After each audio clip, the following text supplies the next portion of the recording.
This, I think, is one of the things that's happened during the course of this campaign, that there's a set of assertions made by Senator Clinton as well as her husband that are not factually accurate. I think that part of what the people are looking for right now is somebody who's going to solve problems and not resort to the same typical politics that we've seen in Washington. That is something that I hear all across the country. When Senator Clinton or President Clinton says that I wasn't opposed to the war from the start, or says it's a fairy tale that I opposed the war, that is simply not true. When Senator Clinton or President Clinton asserts that I said that the Republicans had better economic policies since 1980, that is not the case. Now, the viewers aren't concerned with this kind of back and forth. What they're concerned about is who's actually going to help them get health care, how are they going to get their kids going to college, and that's the kind of campaign I've tried to run. I think that's the kind of campaign we should all try to run. Well, I couldn't agree more, but I do think that your record and what you say does matter. And when it comes to a lot of the issues that are important in this race, it is sometimes difficult to understand what Senator Obama has said, because as soon as he is confronted on it, he says that's not what he meant. The facts are that he has said in the last week that he really liked the ideas of the Republicans over the last 10 to 15 years. And we can give you the exact quote. Now, I personally think they had ideas, but they were bad ideas. They were bad ideas for America.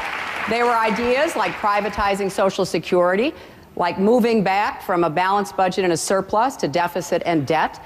And with respect to putting forth how one would pay for all of the programs that we're proposing in this campaign, I will be more than happy, Barack, to get the information, because we have searched for it.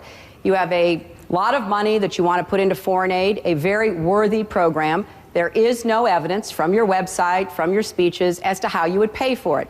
Now, why is this important? It's important because I think elections are about the future. But how do you determine what will happen in the future? Well, you have to look to the record. You have to look to what we say in campaigns and what we have done during our careers. And I want to be just very explicit about this. We are not, neither my campaign nor anyone associated with it, are in any way saying you did not oppose the war in Iraq. You did. You gave a great speech in 2002 opposing the war in Iraq. That was not what the point of our criticism was. It was after having given that speech, by the next year, the speech was off your website. By the next year, you were telling reporters that you agreed with President Bush in his conduct of the war. And by the next year, when you were in the Senate, you were voting to fund the war time after time after time. So it was more about the distinction between words and action. And I think that is a fair assessment for voters to make. Senator, we're a little off topic. I have to let Senator Obama respond, then Senator Edwards, who's going to come in as well. Off topic, but go ahead and respond, and then I want to get back to this issue that we're talking about, fiscal responsibility. But go ahead. Let's talk about it. Hillary, I will be happy to provide you with the information about all the spending that we do.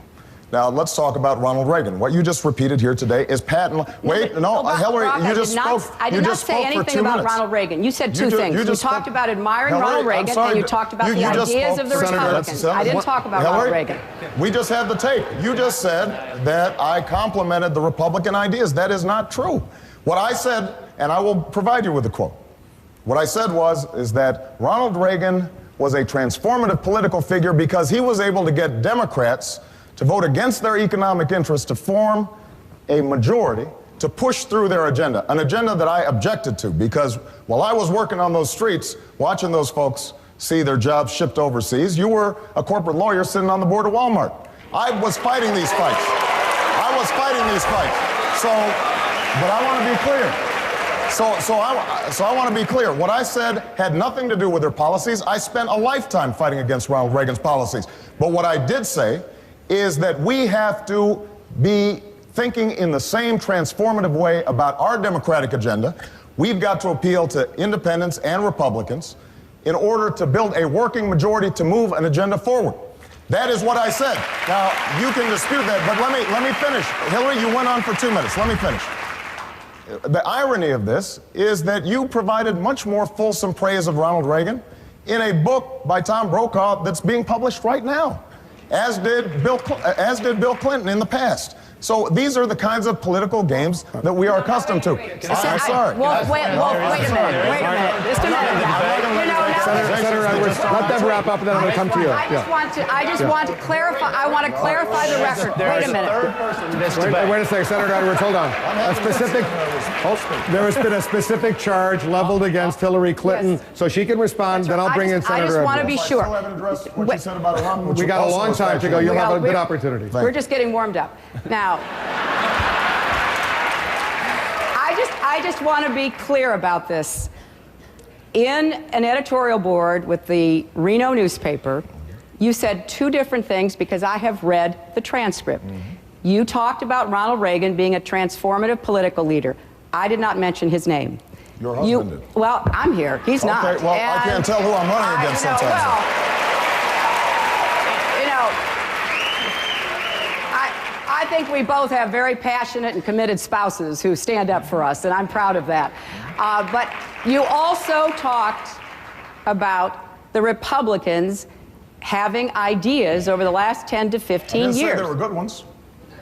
Well, you can read the context of it. Well, it certainly I didn't came say they were across. good ones. Well, it certainly, well, it certainly came across in the way that it was presented as though the Republicans had been standing up against the conventional wisdom with their ideas.